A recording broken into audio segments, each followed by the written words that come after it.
सभी को नमस्कार। मैं कविता दुआ करनाल से स्वागत करती हूँ आपका +2 पॉलिटिकल साइंस की क्लास में। आज हम +2 पॉलिटिकल साइंस का आखिरी लेसन का नाम है ग्लोबलाइजेशन, जिसे हम हिंदी में वैश्वीकरण कहते हैं, वो स्टार्ट करने जा रही हूँ। देखिए, इस लेसन में से एक प्रश्न जरूर आता है। बहुत ही इम्पोर्टेंट लेसन है और उतना ही आसान भी है। वैश्वीकरण का अर्थ देखिए क्या है। वैश्वीकरण का अर्थ है पूरे विश्व को मिलाकर एक गांव बना देना। मतलब सब एक दूसरे से कनेक्टेड हो जाएं। आप वस्तुओं, सेवाओं, व्यक्तियों का एक स्थान से दूसरे स्थान पर आसानी से प्रवाह हो सके। मतलब अगर कोई व्यक्ति दूसरे देश में नौकरी करना चाहे तो जाके कर सकता है। कोई दूसरे देश के व्यक्ति हमारे देश में आकर अपनी व्यापार स्थापित करना चाहे, कोई कंपनी लगाना चाहे, वो लगा सकता है। तो वैश्वीकरण बहुत ही आसान लेसन है। इसके लाभ, हानियाँ, इसके राजनीतिक, आर्थिक, सामाजिक, सांस्कृतिक प्रभाव हम जानेंगे। तो आइए शुरू करते हैं अपना लेसन 9 ग्लोबलाइजेशन भाग 1। सबसे पहले हम देखते हैं ये लेसन हमें दिया गया है। वैश्वीकरण जिसे हम हिंदी में कहते हैं, इसे देने के उद्देश्य क्या है बच्चों को, लेसन को। सबसे पहला उद्देश्य आपको बताना कि वैश्वीकरण का अर्थ क्या है।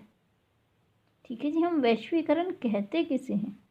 दूसरा, वैश्वीकरण की आवश्यकता हमें क्यों पड़ी। तीसरा उद्देश्य, वैश्वीकरण के क्या लाभ हैं, क्या हानियां हैं। चौथा जो उद्देश्य है, भारत पर इसका क्या प्रभाव हुआ, वो सब हम जानेंगे। देखिए, जहाँ लेसन शुरू होता है, सबसे पहले हमें 3 कहानियाँ दी गई हैं। कहानियाँ देने का उद्देश्य बच्चों को वैश्वीकरण के प्रभाव बताना है। देखिए, जो सबसे पहली कहानी है वो एक कॉल सेंटर में काम करने वाले व्यक्ति की कहानी है, जो कि इंटरनेशनल कॉल सेंटर में काम करता है।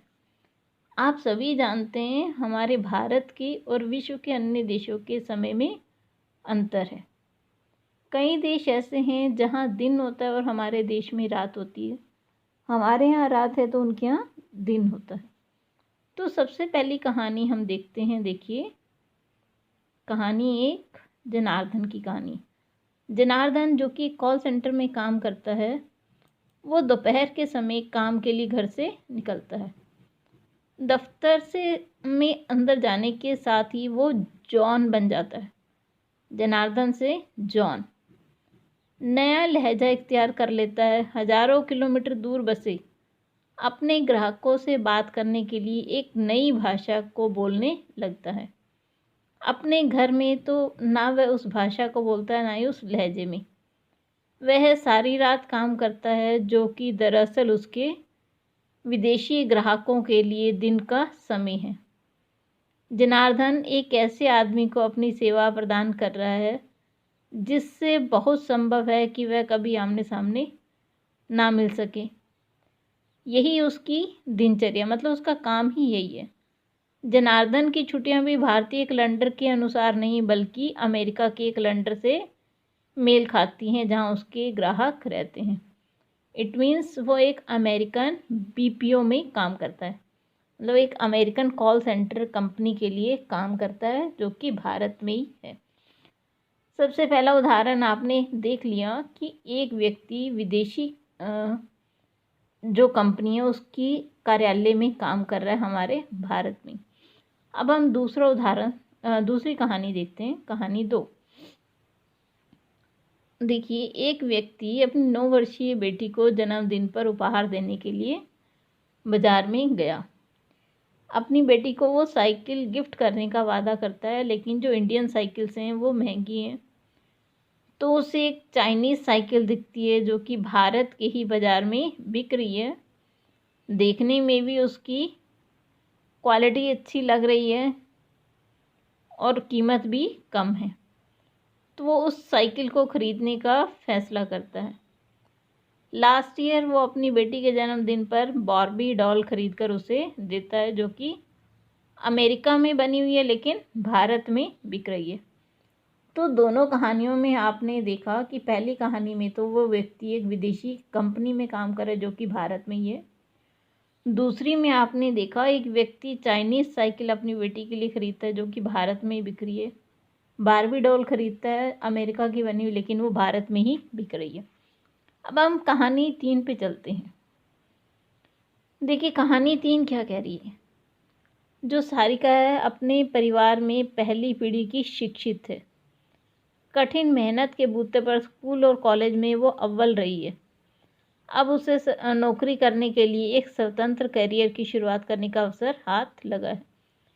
ऐसे अवसर के बारे में उसके परिवार की महिलाएं सोच भी नहीं सकती थी।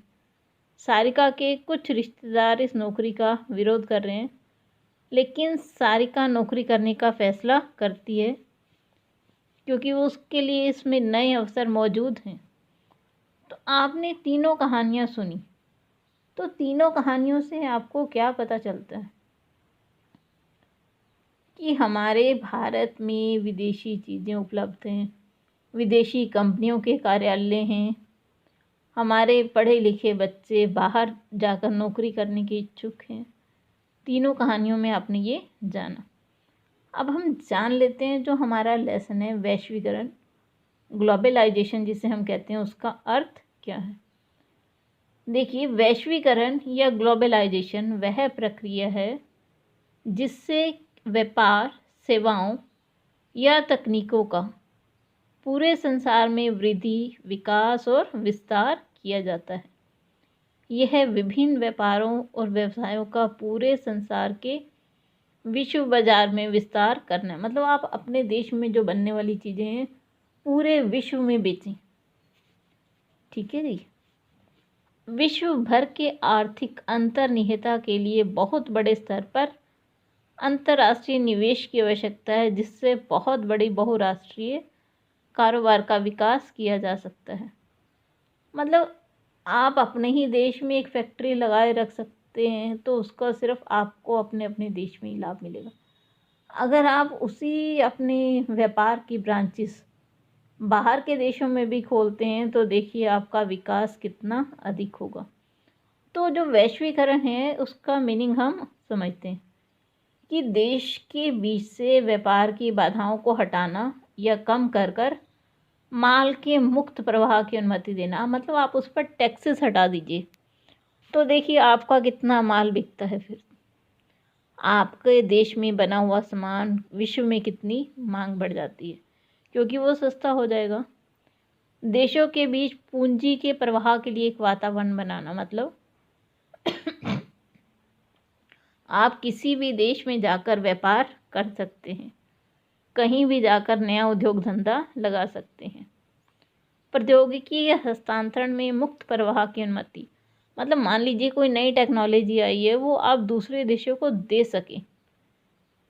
चौथा जो पॉइंट है वो वैश्विक गांव बनाने के लिए सभी 4 घटक समान रूप से भूमंडलीयकरण के मार्ग के लिए महत्वपूर्ण है।